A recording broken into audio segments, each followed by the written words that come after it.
বোরোর ভরা মৌসুমে দিনাজপুরের হিলি স্থল বন্দরে বেড়েছে চালের দাম। সপ্তাহের ব্যবধানে ভারতীয় চাল পাইকারিতে বেড়েছে কেজি প্রতি ১৩ থেকে ১৪ টাকা, আর দেশি চাল ৩ থেকে ৪ টাকা। মূল্য বৃদ্ধিতে বিপাকে সীমিত আয়ের মানুষ।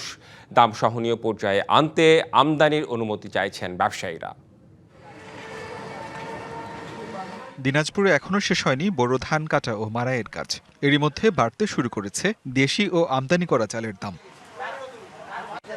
পাইকারি বাজারে ব্রি ২৮ চালের দাম ছিল মানভেদে ৫০ থেকে ৫২ টাকা, এখন বাড়তি গুনতে হচ্ছে ৪ টাকা পর্যন্ত। ৩ থেকে ৪ টাকা বেড়ে মিনিকেট বিক্রি হচ্ছে ৬৪ থেকে ৬৫ টাকা কেজি দরে, আর ৪৮ টাকার স্বর্ণা চালের দাম হয়েছে ৫০ থেকে ৫২ টাকা। কৃষকের কথা চিন্তা করে চলতি বছরের ২০ এপ্রিল থেকে চাল আমদানি বন্ধ করে দেয় সরকার। ১.৫ মাস না যেতেই ভারতীয় চালের দাম কেজিতে ১৩ থেকে ১৪ টাকা বাড়িয়েছেন ব্যবসায়ীরা। চালের দাম কম ছিল কয়েকদিন আগে, এখন আবার চালের দাম বাড়ছে, এতে আমাদের একটু কষ্টই হচ্ছে। আগে তো ৪২০০ করে নিয়ে গেলাম, এখন ৫,৮০০ টাকা বেশি। এখন সাধারণ মানুষের সমস্যা, খাটে খাওয়া মানুষের সমস্যা, মজুরির দাম কম, চালের দাম বেশি, এটাই সমস্যা। ব্যবসায়ীরা বলছেন ভারতীয় সম্পা কাটারি চালের সরবরাহ কম, এছাড়া দেশি চাল কিনতেও দাম বেশি পড়ছে, যার প্রভাব পড়ছে খুচরা বাজারে। সম্পা কাটারি এর আগে আমরা ৭০-৬৮ এরকম বেচা কিনা করলাম, আমাদের ৬৬ এরকম কেনা ছিল, ২-১ টাকা লাভে আমরা বেচা কিনা করছি।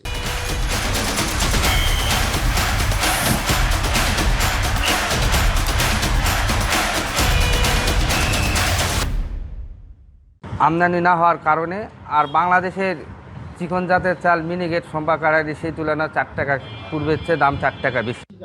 আমদানি যে বন্ধ হয়ে গেছে, মনে করেন গভর্নমেন্ট বলেছে যে ১০ তারিখ পর্যন্ত আমদানি শেষ, তাহলে মনে করেন কই মার্চের ১০, আজকে হলো আমাদের জুনের ১০ পার হয়ে গেছে, তাহলে আপনার ৩ মাস থাকে নাকি? ওই তো মনে করেন যে খাওয়া দাওয়া শেষ, মনে করেন আমাদের ঘাটতি চালের তো আছে, যদি চালটা অব্যাহত থাকতো না দাম কিন্তু কমতো। বোরোর ধানের ভরা মৌসুমে চালের দাম বৃদ্ধি অযৌক্তিক বলছেন ভোক্তা। মূল্য কমানোর পাশাপাশি বাজার তদারকির দাবি তাদের। DVC news desk.